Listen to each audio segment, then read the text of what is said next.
deuxième et le troisième sont super forts aussi. J'étais pas le seul dans ce contre-la-montre, donc je suis content de gagner. C'est une belle victoire. J'avais vraiment préparé ça avec mon entraîneur, donc c'est une belle victoire. Oui, je suis content.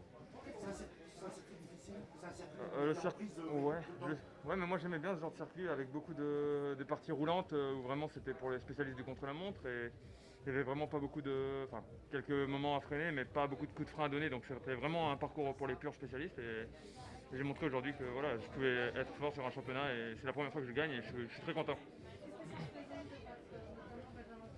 Ouais, bah, il avait gagné l'année dernière, c'était un peu mon rival avec Bruno, je pense, qui étaient vraiment un peu les favoris, les outsiders. Donc je suis très content d'avoir pu y remporter, même si c'est quelques secondes, ça a fait la différence à la fin et je suis d'autant plus heureux.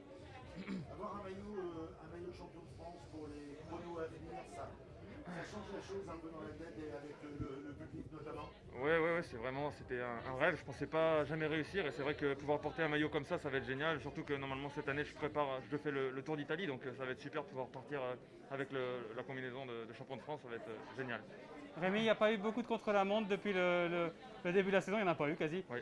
Comment on se prépare justement pour un effort aussi long quand on n'a pas eu d'exercice avant en compétition? Ouais, on prépare avec les courses, et avec beaucoup d'entraînement à la maison, avec le vélo. Et puis j'ai récemment investi aussi dans un petit scooter pour rouler avec mon entraîneur. On a fait des bonnes séances, pas tous les jours, mais 4-5 fois dans la semaine. Donc c'est vrai qu'on roulait vraiment on préparait ça sur une distance d'1 heure, préparé sur un contre-la-montre. Et on décomposait les temps d'effort. Et on a vraiment fait une préparation difficile. J'ai vraiment souffert à l'entraînement. Et voilà, je pense qu'aujourd'hui, j'ai donné le meilleur de moi-même. Et je pense que je ne pouvais pas aller plus vite. Et ça s'est joué à peu. Et au final, je suis devant pour quelques secondes et c'est super.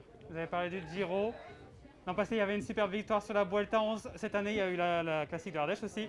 On sent que vous montez systématiquement en pression, hein. Ouais, chaque année je passe des paliers. Cette année encore, malgré l'épisode qu'on a eu, je suis déjà à 2 victoires avec le peu de courses. Et c'est vrai que ça va vraiment me rassurer. J'espère en décrocher des nouvelles, des beaux contre-la-montre et pourquoi pas une étape sur le Tour d'Italie. Ça serait vraiment mon objectif cette année. Et, enfin, voilà, lundi, je participe au championnat d'Europe de contre-la-montre. J'aimerais bien aussi essayer de faire un podium ou une bonne performance comme aujourd'hui. Et je pense que je serai encore mieux lundi. Je serai mieux lundi encore.